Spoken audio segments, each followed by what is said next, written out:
everyone. Thanks for having me here, and good morning still. So I'm going to talk about building web applications on top of encrypted data with a system called Mylar. And this is joint work with my past collaborators at MIT. So Mylar is a practical system and is currently used to secure a medical application of the Newton Wellesley Hospital. So really what I want to touch in this talk is about building practical systems using cryptography. So we'll see it takes cryptography work, it takes systems work, but it really takes thinking about both systems and crypto and what one can offer to the other. So here is the problem setup. Web applications are very common today. You have web servers, for example, serving a medical application that store private or confidential data. And then you have users that access this data based on browsers, using browsers. Now the problem is that confidential data leaks from web servers all the time. There are all kinds of newspaper articles happening. You can read about almost every day online. So what Mylar tries to do is to build a web framework that protects the confidentiality of the data against compromised web servers. So here is the approach we want to make work in Mylar.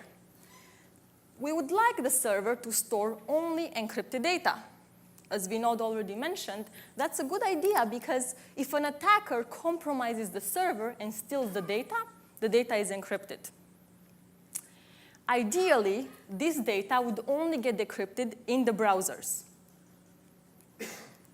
Right? So for example, when Alice logs into her web application, she provides a key to the web browser.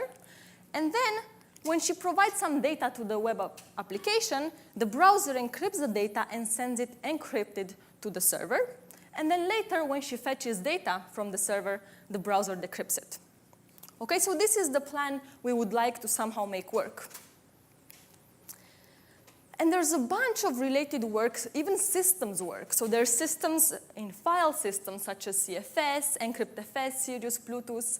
There's encrypted databases such as CryptDB, Monomi, databases based on searchable encryption, and a bunch of others. There's proposals even in the web setting for browser encryption, such as Christo Dorescu and CryptoCat, who proposed the idea of encrypting inside the browser. However, these are far from sufficient for building real web applications. And here is why. In the web setting, we have a few challenges. First, we have active attackers, which in cryptography are called malicious attackers. So these attackers can actually corrupt the web page code. In a web setting, the code of the web page comes from the web server. So if the web server is under attack, it can actually feed in malicious JavaScript to the browser, which steals the keys and the data and sends them to the attacker. So encryption is useless with such an attacker. Second, we would like to enable functionality that web applications rely on. And two core such functionality is one, data sharing. Users share data all the time in web applications. And the second is there are certain classes of computation that are very common and happen a lot in web applications. So Mylar tries to address these challenges and provide a solution for these. We have a few techniques to achieve this, and I'm going to try to explain them to you throughout this talk. So first is web page code verification, principal graph and certification. We use a client-side web framework, and we also have a new encryption scheme, a multi-key searchable encryption scheme. So let me try to explain the various techniques in Mylar and how Mylar works on an example. So let's take a chat application. In this chat application, we have chat rooms. So for example, Alice and Bob are part of the same room, and they talk to each other. And Bob and Eve are part of another room called party, and they talk to each other. Now, only Alice and Bob should be able to see the messages in the chat work, and Bob and Eve should be able to see the messages in the chat party, but no one else. So in order to make this application work securely, we have the following to-do list. First, we'd like the server to not be able to see the messages. So if the server gets compromised, there isn't sensitive data that can be read from the server. Second, we would like to enable a safe sharing of this data. Namely, only users invited to a room should be able to see the messages and no one else. Third, we need to support certain kind of functionality. So we need to be able to generate an HTML page. This requires formatting messages, parsing, rearranging things on the web page. And fourth, a lot of chat applications actually enable searching in the chat. Okay? So let's try to see how Mylar can enable these functionalities on the chat app. Yes? The server knows who's talking to who, right? The server knows everything, yes, who's talking to who, exactly. And I'm going to get to the basically the guarantees. Anonymity is not a guarantee who talks to who. It's the data content, the content of the messages are the ones that are hidden. Good question. And by the way, feel free to interrupt me with questions. So before we add encryption to a system, the first question is, what is the right system architecture that we add encryption to? So many times it turns out that if you just take the current architecture and try to add encryption, it won't work. So you have to rethink of the system architecture. So for example, if you start with common web frameworks that we have today, such as Django, Ruby on Rails, and a bunch of others, these are very commonly used, the following problem occurs. So let me show you at a high level how these frameworks work. The web server is the one who generates the web page. It takes in some data from the database, in this case it's confidential, the current user information and some code, and runs this code on this information to generate a web page that it then sends to the user browser. So let's try to add encryption to this setup. Now we would like the web server to generate the page based on the encrypted data that's encrypted to the server, and then send this web page, which is encrypted, and the browser to be able to decrypt and see an actual web page. So the first problem is that the server's computation is now restricted by encryption. So all this web page generation code has to run on encrypted data, which means you have to format messages, parse messages, and things like this. And this severely restricts what the server can do, because up to today, it's true that we have some computation that we can do efficiently over encrypted data, but not a lot. So it's a restricted class of computation, and hence the computation of the server would be restricted.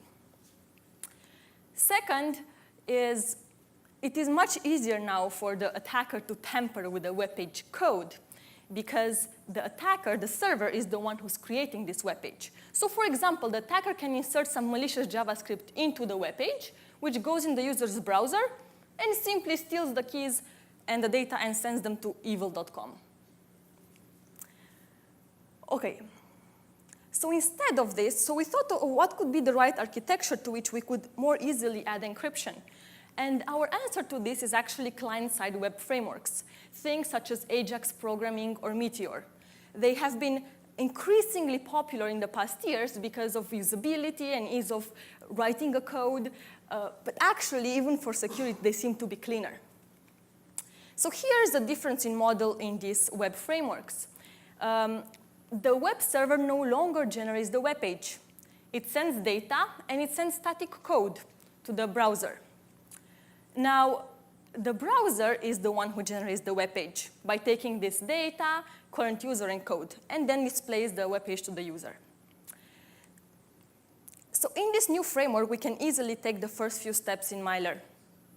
First, since the code is static, it doesn't change, we can easily intercept the code as it enters the browser and certify it. We can check that the code has not changed. An attacker at the server has not stolen, has not inserted malicious JavaScript.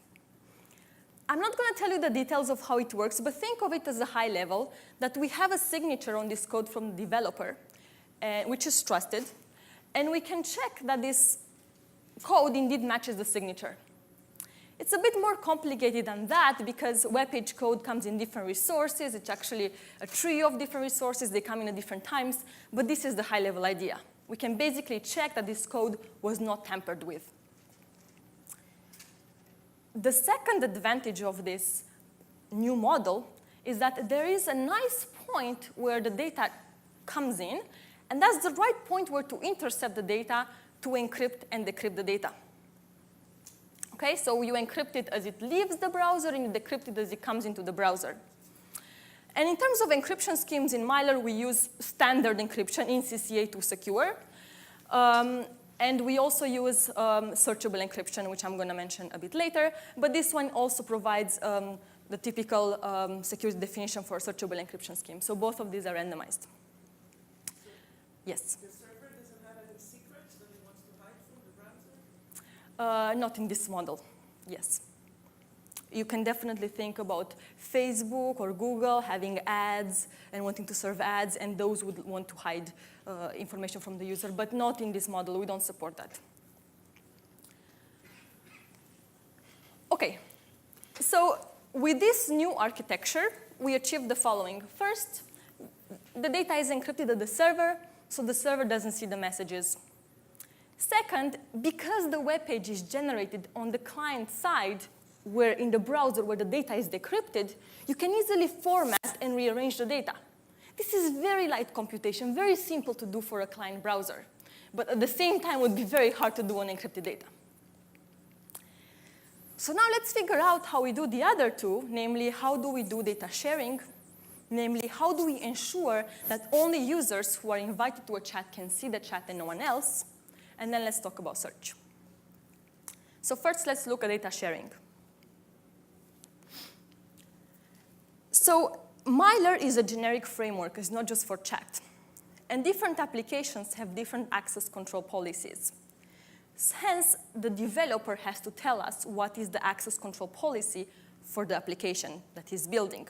For chat, the policy is that only users talking in a chat should be able to see the data and no one else.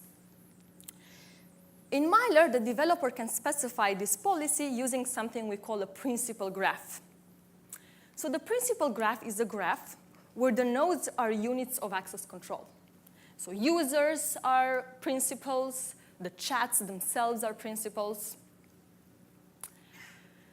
When Alice wants to create a new chat, let's say chat work, she clicks the create button in her web page, and this runs the following in her browser. In her browser, Mylar's principal create function runs, which is going to create a new principal for the chat work, and automatically gives access to Alice.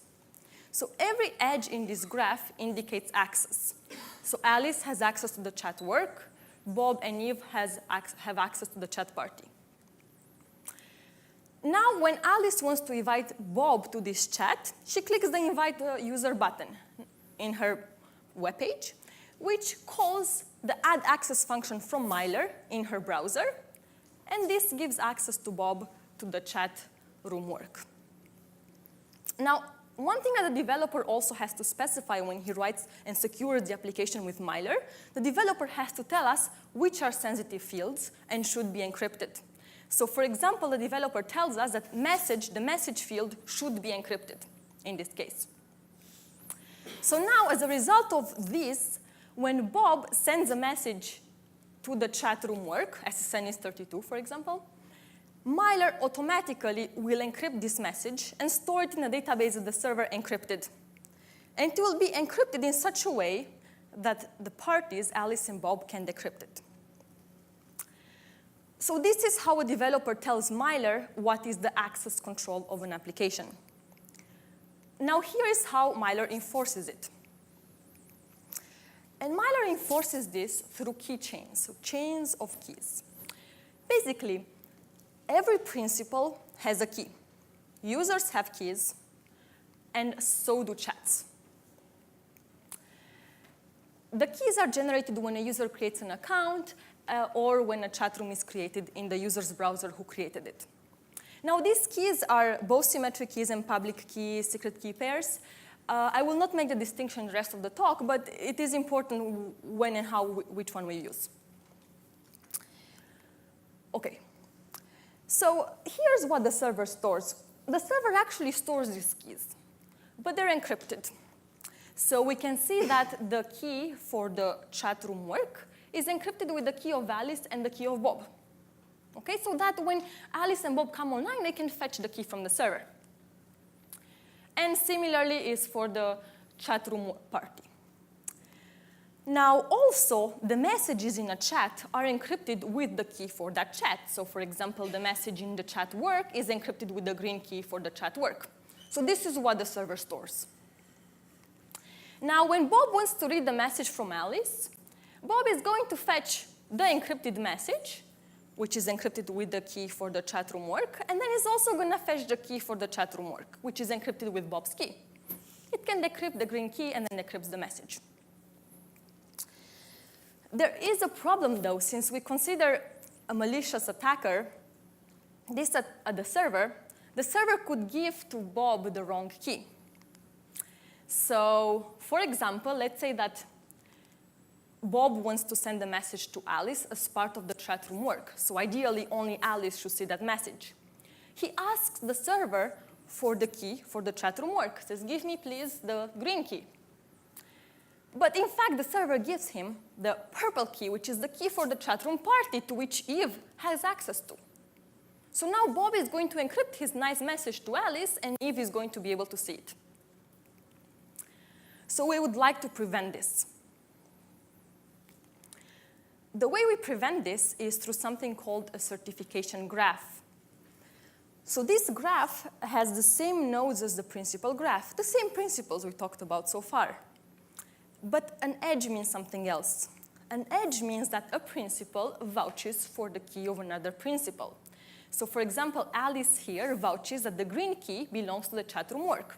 And this is simply done with a digital signature. Okay, so basically, the binding between the name chat room work and the green key is signed with Alice's key. So now, when Bob wants to obtain the green key, he just needs to check in the browser whether the key is signed by Alice. But the question is, how does Bob's browser know that it needs to check a signature from Alice? And how does it know Alice's public key?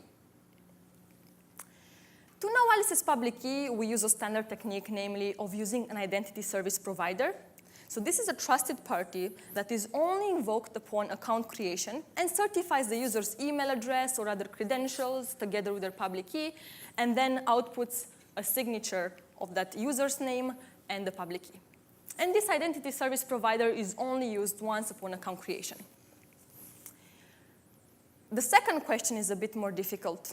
How does Bob know that it needs to check the key, the signature from Alice? You know, in fact, the attacker or Eve could create a chat room work too with the same name. And it could also sign it and certify it. So Bob really needs to know that he's supposed to check the key, the signature from Alice. So we do this with help from the user. The user needs to tell us, what do they actually want to read? They want to read the chat room work of Alice, or do they want to read the chat room work of Eve? And there are a few steps. First, to help the user, we give human meaningful names to the principals. So the principals are called Alice, Eve, or work, or party. Second, the developer must display the entire certification path to the user. So it's not enough to just display to Alice the chat room work, as the attacker or other users could have created the same chat room work. The developer has to specify who created it, so the entire certification graph. And then the user is the one who chooses the right path. So this is basically the only change to user experience in Mylar. We assume that the user is going to click on the appropriate chat room and insert his private messages in the appropriate chat room. There's no other change to user experience in Mylar. The users don't even know they're running on an encrypted platform. Yes? How do you, what do you mean human meaningful names? I thought the name is chosen by whoever created it. If I want to name it a non-meaningful name? Yes. So the developer is the one who has to choose human meaningful names, because what happens is, let's say the user gives the name chat party, right? But many developers just put an ID, a database ID. That's how they handle these things in their code. But in here, they should actually display human meaningful names. I see, but if I chose the name, some ID number, Mylar will not say a bad name. No, it will not say a bad name. If that's what is meaningful to you, the name you chose, then that's what the developer should display. So you should choose the names that are meaningful to the user. Cool. All right. So we saw how users can now share chat rooms securely. The last step is search. And search is something that you cannot do in the web browser because it involves downloading a lot of data and filtering. This is the kind of computation that has to run at the server. It's easy to do on the client side formatting of messages and the web page because you download that information anyways. But search is not something you can do in the client browser. So we need a way to do it at the server. And actually, we're in a peculiar new setting here because remember that the data of a user can be encrypted with different keys. So Bob was part of 2 different chat rooms, and they have data encrypted with different keys. So how do we search over data encrypted with different keys? One idea is to use searchable encryption schemes, and there are many of them there. But they are all either single key or they're not practical. So let's consider for a moment trying to use a single key scheme and see what happens. Let's assume that Bob wants to search for the word place. With a single key searchable encryption scheme, you encrypt the word place with the key corresponding to the chat party, send it to the server, and the server can identify a match. Then you do the same thing for the other key. You encrypt the word place with that key and send it to the server, and the server can check if there's a match or not. The point is that you have to do this for every single key that the data of the user could be encrypted under. And there could be a lot of such keys. It would be much nicer, so you would pay an overhead for each key. And in fact, since we certify keys using the principal graph, it's actually quite slow. So it would be much nicer if Bob just encrypts the word with his key.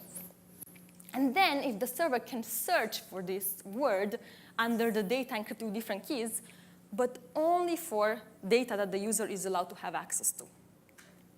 So this is what we would like instead. There's a bunch of other work that can help us with the multi-key setting. So there's multi-key fully homomorphic encryption of vNode here, which supports even more than searching more capabilities. However, this is too slow for this setting. And there's a bunch of multi-user searchable encryption schemes which handle multiple users, but they're essentially single key too. So we need to develop a multi-key scheme that's practical. So for this, we constructed a new cryptosystem, which we call multi-key searchable encryption scheme. Here's the insight of this scheme. The idea is that when the server receives a token under Bob's key, a search token, the server should be able to convert that to encryption under the key of each one of the documents he has. So the server should be able to change the encryption key and then do a search. So this is the syntax of our encryption scheme. I'm not going to go into details, I don't have time, but I will just give you a feeling of the most interesting algorithms in this syntax, the delta and the adjust algorithm. So here's how the delta works. In Bob's browser, Bob has access to the key for the chat room work and the key for the chat room party. Bob will call the delta algorithm between his key and each one of these keys to create deltas between his key and the other key. So we'll see what the deltas are useful for. These deltas are given to the server. Now, when Bob wants to search for the word place, he gives the word encrypted under his key, and using the adjust algorithm, the server can actually apply the deltas and obtain encryptions of that word under the different keys. Okay? So essentially, these adjust and delta algorithms are able to convert the encryption from one key to another, and then the resulting encryptions can just be used in a similar fashion to single key searchable encryption. Yes? Are the users trusted not to collude with the server? No, they're not trusted to know. They could collude with the server, and in that case, their data could be known to the server, but a different user who has not shared data with that user is protected. Yes?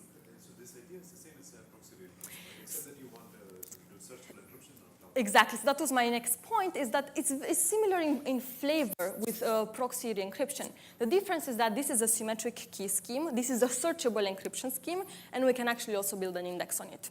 But the flavor of changing the key is similar to proxy re-encryption, yeah. Okay, and this is our crypto scheme, but we have a whole write-up only on it. I will not go into the details. It also can actually support the index, so you can search efficiently without reducing the security. Okay, so this gives you a flavor of how we secure a chat app using Mylar. So let me talk to you about the security guarantees at a high level. So we formalized the security of the multi-key searchable encryption scheme into two games, data hiding and token hiding, indistinguishability-based games. They're very similar to the games that exist out there for searchable encryption. So very similar security guarantees. The only difference is in the multi-key setting. For the overall system, let me give you a high-level description of the guarantees. So the system protects a user's ACE data against server compromise and compromise of any user machine as long as A did not legitimately give access to that user's data. This is assuming that the developer who wrote the code is not leaking data on purpose from the client's browser. And also, this does not protect against side channels or access patterns. For example, the server can still see which are the most popular items fetched, can still see the patterns of what you searched, how many documents a certain search token matched, and the typical things. And it does not hide the metadata, for example, who is talking to who, or how much data do you have. But it tries to hide the content of the data. So how do you define it, or what is data? Indistinguishability. We define based on distinguishability-based definition, yes. You have two worlds in which the search patterns are the same. So the attacker can choose two databases and two different access patterns. And So specifically, is the access patterns that you leak? yes. Nothing else? The access patterns that we leak it specifically, yes. And how much data each user has, things like this, yes. The layout of the data, things like this, but not the actual content. And the access pattern is also given by search. So if you search for a token and you match these documents, then the server knows that. Okay. And we have actually full write-up on this. Okay. So now in the few minutes that I have left, let me tell you really fast about the implementation of Mylar. So Mylar is built on top of Meteor, but it's not limited to Meteor. It's 9,000 lines of code, JavaScript and C++. Let me tell you really fast about how much work a developer has to do to change their app, to secure their app with Mylar, and what is the performance overhead. So we secured 6 applications with Mylar. 3 of them already existed. We didn't write them. They are used in various settings. And actually, the number of lines of code we had to add to those applications to secure them is around 36 lines of code, which is very little. But these applications were already written in Meteor. So if they're not written in Meteor, they have to be converted.